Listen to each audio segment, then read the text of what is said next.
to Invest Insights. I'm Abby Maloney. I'm joined today by Geoff Gray, the partner and executive vice president for Signature Consultants. Geoff, welcome. Thank you. Glad to be here. When we interviewed you for our Invest Charlotte report, we spoke about the rapid growth of the gig economy. With the business world becoming much more accepting and familiar with remote environments, how do you see the gig economy transforming the traditional working model in the long-term future? Yeah.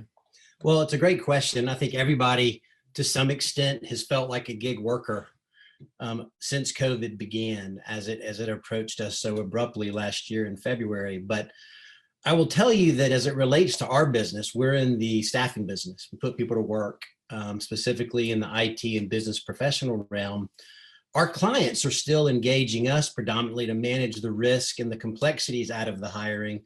And so we haven't seen it really impact our business, but I will tell you, it's an important segment because, you need a bunch of staffing firms, you need a bunch of sources onshore, offshore for resources to be able to find the talent these days with the demand that, is really back, right now at pre-COVID levels. So I think it's an important source. I do think there are certain percentages of companies that shy away from it, but about 6 or 7% of our total revenue is directly connected to the gig worker and the gig economy. And we've seen that pretty much hold true for the past 4 or 5 years. Wow.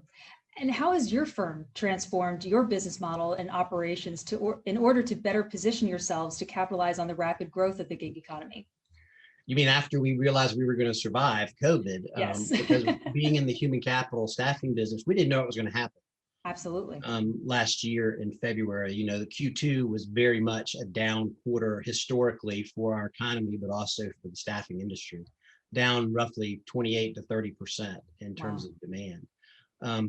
But we had to reinvent ourselves pretty quickly. Okay. And, we're on virtual conference right now from a video. And I think one of the first and foremost things that we had to do was get used to working in Zoom land.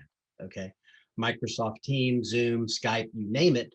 And that was really not the norm pre-COVID. It was kind of like an exception to get somebody on video. And now we've been doing it for a year. So I think how we communicate using video has been one of the first ways we've had to transform ourselves, but also get comfortable, number one. Number two, communication.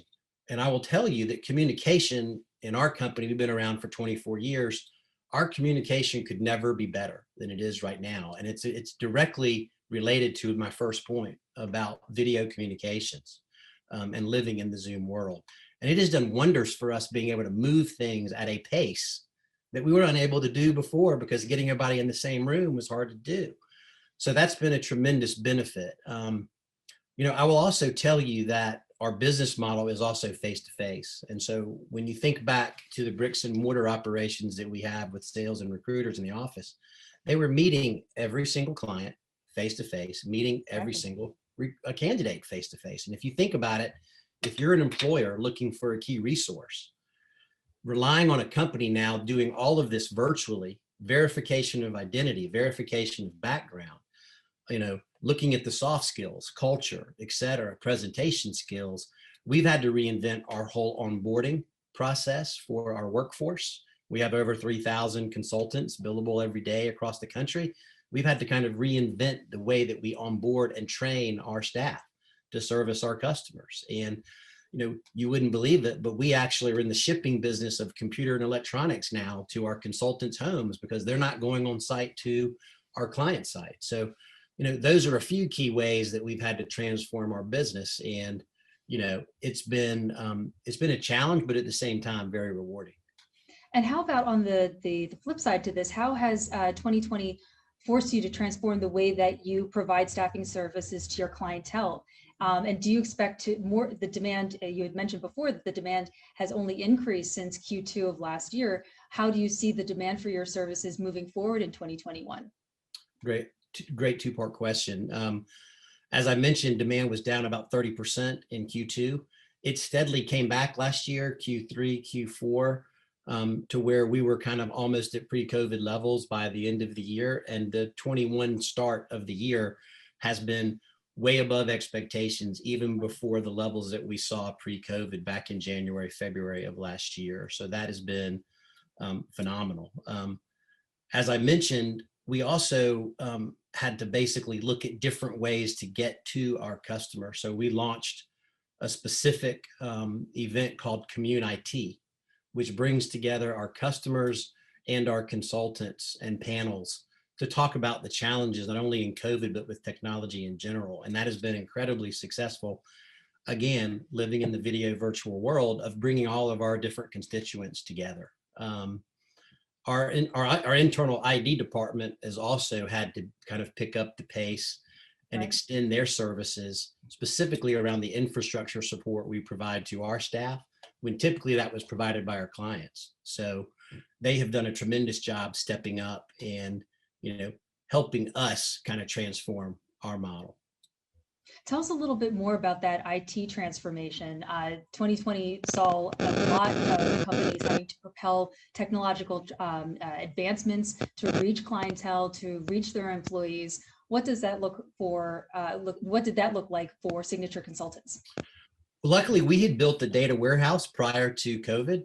So we had access to our data real time. I think if you did not have that capability and were not able to look at your business in a real time manner and know where you are, I think you'd have been at a disadvantage, because the amount of information and the need for real time information was critical last year as we course corrected and made it throughout the year.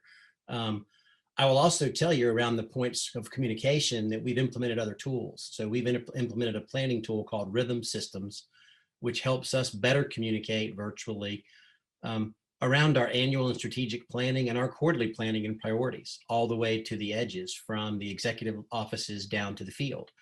And so that tool has been instrumental in helping us better communicate and stay on task.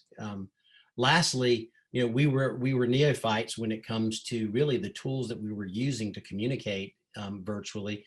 We implemented Microsoft Teams as a place to collaborate and share information.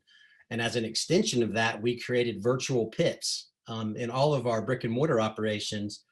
Abby, we would usually be able to do a lot of training and development real time in the moment, and you lose that when you went virtual.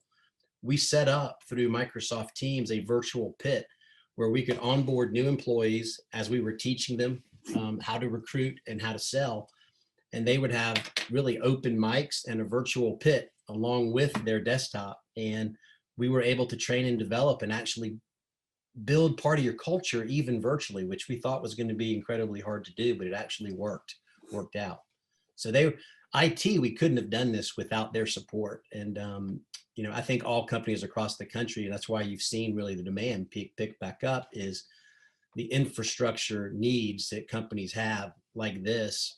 I think were tremendous. And I also think a heavy portion of that is going to stay as we look out into the future in terms of the new normal. Obviously, this season, we're talking a lot about transformation, and you just touched upon a bunch of different ways that your industry is transforming, but it's also been a personal transformation year. How have you personally transformed after 2020? It's interesting because I think everybody was a little panicked coming into COVID last year. And I think through trial by fire and through the confidence that increased communication was able to give not only myself, but others, I think I'm calmer. I think I'm more at peace, to be honest. And I didn't think I could say that a year ago. And so I think that also emanates from, your office as the president and CEO at Invest, but also from our leadership team out to the edges. And with the increased communication, I think that level of increased confidence really helped pick up morale, and it really helped lead in a time when you really need to step up and lead your people. I would also tell you that I'm a little healthier because having more time, not to commute, I've had more time to focus on my health and be more active. And I think that's also a net benefit that we're seeing across the industry. We're self-insured as a privately held company, and claims are way, way down. It's amazing. So, hopefully that is a net benefit that, many companies are seeing across the country. Well, thank you again. That was Geoff Gray, the partner and executive vice president for Signature Consultants. My name is Abby Maloney, and you've been watching Invest Insights. Thank you again, Geoff. Thanks, Abby. Appreciate it. Hey everyone, don't forget to like this video and subscribe to our channel so that you can stay up to date on the latest business trends from our knowledgeable experts. Be sure to check out the description below for more information on the segment you just watched. Thanks for tuning in.